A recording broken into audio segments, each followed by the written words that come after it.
नमस्कार फ्रेंड्स, कैसे हैं आप सब। आशा करती हूँ सभी बहुत अच्छे होंगे। मैं पूजा वेलकम करती हूँ आप सभी का आपके अपने यूट्यूब चैनल अंकित वास्तु ज्ञान में। फ्रेंड्स, आज मैं आपको इस वीडियो के माध्यम से पौष महात्म्य कथा की अध्याय 20 सुनाने जा रही हूँ।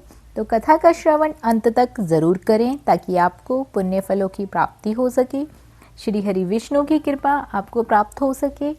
आगे की कथा इस प्रकार है।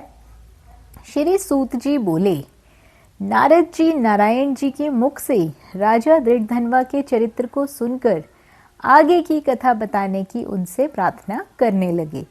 नारद जी बोले, हे भगवान, राजा दृढ़धनवा ने वाल्मीकि ऋषि से कौन सा प्रश्न किया, कृपया मुझे विस्तार पूर्वक बतलाइए। भगवान श्री नारायण ने कहा कि राजा दृढ़धनवा ने महर्षि वाल्मीकि से कहा कि राजा दृढ़धनवा, हे महर्षि, सबसे पहले इस मोक्ष प्रदायक पुरुषोत्तम मास का व्रत, स्नान और साधना किसने किया था?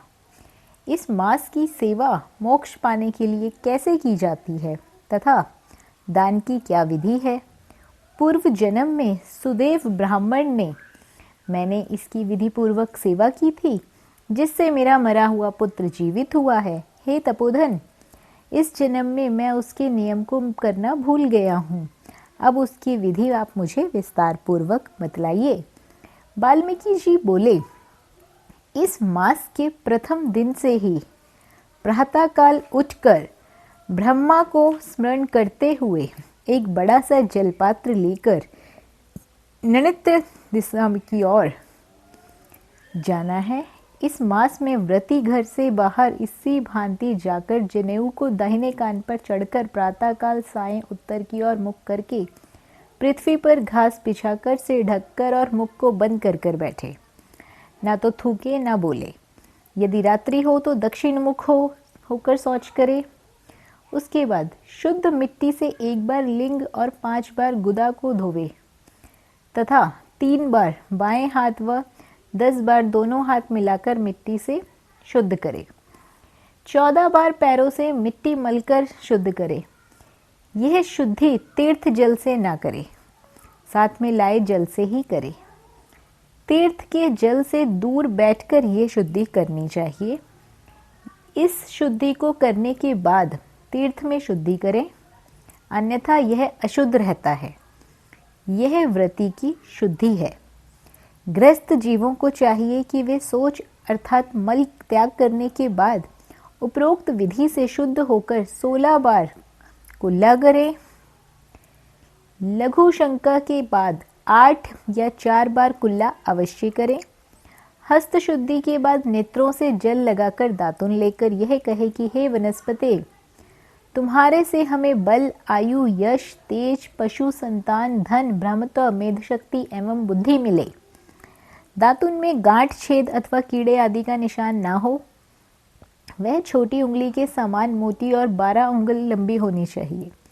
दातुन को दांतों से चबाकर कुंची बना ले और जिससे दांत और मुख को साफ कर ले।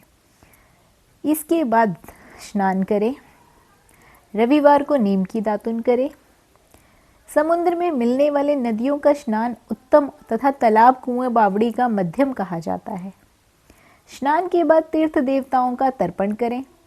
घर में स्नान करना गृहस्थों का साधारण कहा जाता है। स्नान के बाद शुद्ध पवित्र वस्त्र पहनकर कंधे पर अंगोछा धारण करें। पवित्र स्नान पर आसन बिछाकर पूर्व या उत्तर मुख को करके शिखा में गांठ लगाकर बैठकर दोनों घुटनों के बीच हाथ रखकर पवित्र उंगली में पहनकर 3 बार आचमन करें। पवित्री आचमन के बाद गोपी चंदन और मृतिका से खड़ी लकीरों वाली या आड़ी लकीरों वाली त्रिपुंड लगाकर दोनों के मध्य में बिंदी लगाकर तिलक करें। गोपी चंदन से भुजाओं पर शंख और चक्र बनाएं। यह सब पापों का नाशक है। जिसके शरीर में शंख चक्रादि दिखते हैं वह मनुष्य केवल मरण धर्मी ही नहीं, भगवान का शरीर होता है। उस मनुष्य के पाप भी चक्रादि धारण करने से पुण्य बन जाते हैं। इसके बाद प्राणायाम और संध्या वंदन अवश्य कर लें। सुबह और संध्या काल में पूजा आरती अवश्य करें। सायंकाल अपने पांव तथा पृथ्वी को नमस्कार करें। दिन भर की कमी के लिए नतमस्तक होकर मंत्र बोलकर क्षमा अवश्य मांगे। दिन के पहले भाग के अपने नित्य कर्म करके पुनः श्री पुरुषोत्तम मास की आराधना करें। पुरुषोत्तम मास में भगवान की पूजा की विधि बतलाते हुए महर्षि वाल्मीकि ने आगे कहा, हे राजन, लिपि पुती शुद्ध भूमि में मन और वाणी को वश में करने के लिए एक चौकोर या गोल मंडप अवश्य बनाएं। चौकी पर चावलों से अष्टदल कमल बनाकर उस पर सोने, चांदी, तांबे या मिट्टी के कलश को धारण अवश्य करें। कलश स्थापना करें। कलश स्थापना के बाद उसमें तीर्थों का आवाहन करें। तदंतर गंध, पुष्प, धूप, दीप मंत्र बोलते हुए पूजन करें। उसके ऊपर वस्त्र से ढका तांबे का पात्र रखें, जिस पर श्री राधा कृष्ण की सुवर्ण प्रतिमाएं स्थापित करके उनका पूजन करें। पुरुषोत्तम मास के देवता पुरुषोत्तम भगवान श्री कृष्ण स्वयं हैं। इस मास में पुरुषोत्तम भगवान का पूजन परम कर्तव्य है। मनुष्य को बार बार ग्राम, धन, पुत्र, घर आदि तो प्राप्त हो जाते हैं, किंतु यह देह फिर नहीं मिलती। इसलिए इसकी धर्म के लिए रक्षा करें। माता, स्त्री, पुत्र, पिता आदि कोई भी सहायता नहीं करते, केवल धर्म ही सहायक है। हे राजन, बुढ़ापा सिंहनी के समान मनुष्य को डराता है। रोग और व्याधि आदि पूर्व शत्रु हैं। आयु फूटे बर्तन में पानी सुदृश प्रतिदिन शने शने कम हो रहती है। यह लक्ष्मी लहर के चंचल है। यौवन फूल सदृश मुरझाने वाला है। संसारिक सुख स्वप्न सदृश निर्थक है। इस प्रकार धन, ऐश्वर्य, मान और संसारिक सुख सब चलायान है। अतः इनमें वैराग्य प्राप्त करके धर्म करने में लग जा।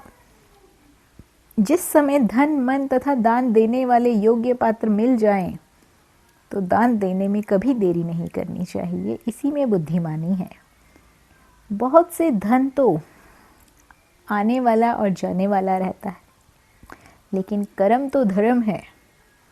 किंतु पुरुषोत्तम मास में किया गया थोड़ा धर्म भी महान हो जाता है।